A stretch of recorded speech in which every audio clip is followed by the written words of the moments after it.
Bonjour à tous, aujourd'hui vidéo très spéciale. Pourquoi? Puisqu'on se rend chez Alex. Alex, ancien membre de l'Académie Placide, gère désormais plusieurs biens sur son secteur. Et celui qu'on va visiter aujourd'hui génère, comme vous allez le voir, des revenus assez confortables. Donc on va faire la visite et on va lui poser après quelques questions et il va tout vous dévoiler. Restez bien jusqu'à la fin. À tout de suite. Bonjour à tous, on se retrouve aujourd'hui dans une nouvelle vidéo témoignage avec Alexandre, qui est ancien membre et toujours membre d'ailleurs de l'Académie Placide. Est-ce que tu peux te présenter en quelques mots et nous dire dans quel type d'appartement on se trouve avant qu'on aille le visiter? Oui, alors bien sûr, bonjour Justin, bonjour à tous. Alors moi je m'appelle Alexandre, j'ai 29 ans, j'ai rejoint l'aventure Placide il y a de ça 8 mois là maintenant et je suis passé par l'Académie Placide avant de commencer. Et là on est dans l'un des appartements que j'ai en gestion et on va visiter ça. Bienvenue, c'est parti pour la visite. Alors on va commencer tout de suite avec la cuisine. La cuisine qui est une cuisine équipée avec le frigo, une plaque pour se faire cuire des bons petits plats, un évier et tout un tas de rangements. Vous avez là pas mal d'éléments pour le petit déjeuner, cafetière, théière, toaster. Et là, je vais vous présenter maintenant la salle de bain où on a la douche, les toilettes, un petit lavabo pour se brosser les dents et se laver les mains et des rangements qui sont juste en dessous. On a aussi quelques rangements qui sont là, notamment pour les serviettes. Et donc là, on est dans le coin salon avec un canapé et ses nombreux coussins pour maximum de confort. Et qui donne directement sur cette télé et cette table qui permet aux voyageurs de prendre leur repas. Ok, et du coup en haut? Et bien là-haut, c'est là que je vous emmène par la suite. On va visiter, c'est la chambre. Super. Et donc là, on arrive du coup dans le coin chambre où on va avoir un grand lit pour nos voyageurs pour qu'ils puissent du coup passer une très bonne nuit. On a là des rangements pour qu'ils puissent mettre leurs affaires. En fait, cet espace il est vachement optimisé parce que, alors, en plus d'être élégant, en mon sens, ça n'engage que moi, mais en plus d'être élégant, il est vachement optimisé parce que sur une mezzanine, on arrive à mettre du coup des éléments de déco, un lit confortable et puis une armoire. On vient de terminer la visite.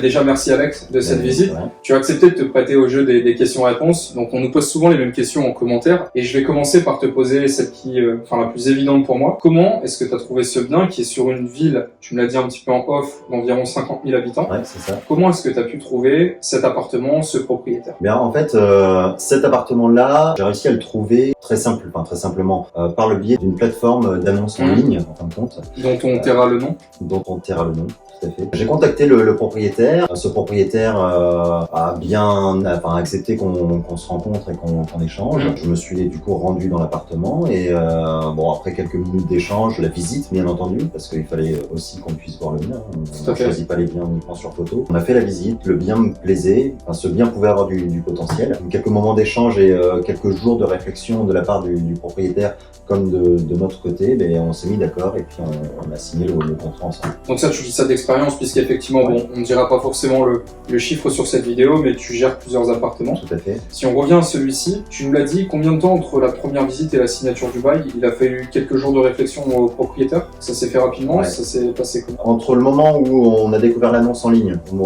l'envoi du premier message, il a fallu une petite semaine le temps de se caler pour effectuer la visite.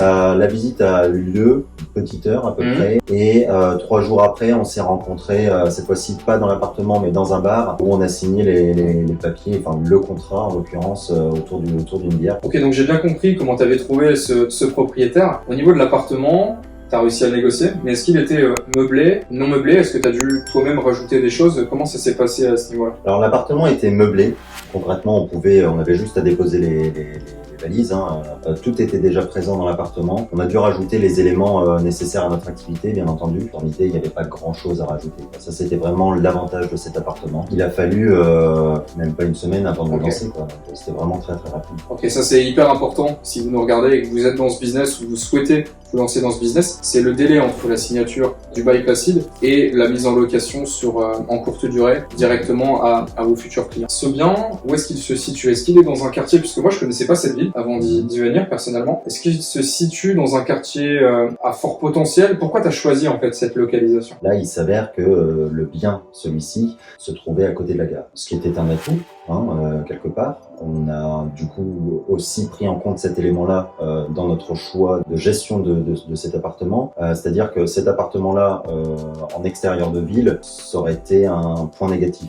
Le fait qu'il soit pas dans la ville ou alors proche de la gare, là en l'occurrence on est proche de la gare. Donc ça a été vraiment un avantage majeur et peut-être que tu as pu le voir. Est-ce que potentiellement en voyant le profil de tes clients, est-ce que tu t'es rendu compte qu'effectivement il y avait ce profil de personnes qui venaient de la gare et qui par facilité souhaitaient prendre ton appartement plutôt qu'un autre? Oui, tout à fait. Alors en fait c'était l'un des facteurs aussi qui m'a permis de faire ce choix-là. C'est sa localisation. Donc là on est proche de gare, on est à 1 minute de la gare. Les voyageurs qui soient professionnels ou même particuliers, quand ils arrivent dans une nouvelle ville, bien souvent ils n'ont pas la voiture, ils se déplacent en transport en commun. Les transports en commun c'est le bus ou le train. Ouais, puis de facto ils cherchent la facilité. Il suffit de se mettre un peu à la place des personnes qui voyagent, des clients. Vous-même quand vous louez un appartement en courte durée, on essaye toujours dans la majorité des cas, vu que c'est quelques jours, d'essayer d'être dans la facilité, donc d'être à côté d'un centre-ville, d'une gare ou ce genre de choses, et c'est sans doute la raison pour laquelle ton bien fonctionne. Ouais, tout à fait. Et on va terminer, si tu le veux bien, avec la question qui intéresse la plupart des personnes qui nous regardent. En termes de chiffres, est-ce que tu peux nous dire, on va pas être à l'euro près, mais est-ce que tu peux nous dire globalement combien déjà tu génères en termes de chiffre d'affaires, tes charges? On va essayer de tout englober, donc électricité, tes frais de ménage, de blanchisserie, les consommables, et en dessous ton loyer, bien sûr, puisqu'on parle de sous-location professionnelle, donc on a un loyer. Est-ce que tu peux nous décrire ces différents éléments pour qu'on ait une idée de ton revenu net par mois? Alors pour cet appartement-là, en termes de chiffre d'affaires, on oscille entre 1500 € et 1800 € par mois. En fonction je suppose, de la saisonnalité. C'est exactement ça. Là, actuellement, à l'heure à laquelle on fait, la vidéo, on est sur un mois moyen où on va réussir à aller plus ou moins. Enfin, on va commencer à arriver vers les 1500 €, mais ce sera pas un super mois. Autant avec toute la transparence du monde. Sinon, on tourne autour de 1500 € en moyenne et on peut aller jusqu'à 1800 € maximum. Ça m'est arrivé de faire ce chiffre-là. Top. En termes de charges, tout ce qui sort de ma poche, donc si on prend les frais de ménage, la blanchisserie, les frais de gestion, je parle de frais de gestion, les frais de plateforme, okay. On est à peu près à 400 € par mois. 400 € tout compris. Du coup, la dernière décharge, qui est une charge fixe, c'est ton loyer. Oui, tout à fait. T'es à combien? On est à 500 €. On est à 500 €. Et l'avantage de ce loyer-là, c'est que lors des négociations, on a réussi à faire passer dans ce loyer notamment Internet et l'eau. Donc ça, tu as négocié avec ton propriétaire. C'est des petites techniques qu'on apprend justement dans l'académie. Ouais. On vient retirer du coup, si on compte bien et si j'ai bien compté, puisque tu m'avais pas annoncé tes chiffres, on retire à 1500, on retire 400 € de charge, 500 de loyer, ça fait 900 € au total, donc on est sur un delta à peu près à 600 €. Je prends volontairement pas les 1008 qu'Alex nous a annoncé puisqu'on essaie d'être pessimiste, et si on prend les 1500, on arrive du coup à un delta au revenu net moyen de combien par mois? Revenu net moyen par mois, on est on oscille entre 600 et 700 € net dans la poche avant impôt. Ok, super, donc en gros à l'année c'est plutôt sympa parce qu'on va atteindre les 7-8 000. Ce qui fait que, alors oui, un appartement, ça peut paraître faible, mais quand on en a plusieurs, en fin de compte, on est content à la fin du mois. Bravo d'avoir regardé cette vidéo jusque la fin. J'espère qu'elle vous aura plu, j'espère que vous aurez appris des choses. Merci beaucoup Alex pour ta transparence et pour la visite de ton appartement. Et merci à toi Justin, merci d'être venu faire cette petite vidéo avec moi, ça m'a vraiment fait plaisir. Merci à vous qui regardez du coup cette vidéo, j'espère que ça vous aura plu et que ça vous incitera à pourquoi pas passer le pas. Et abonnez-vous.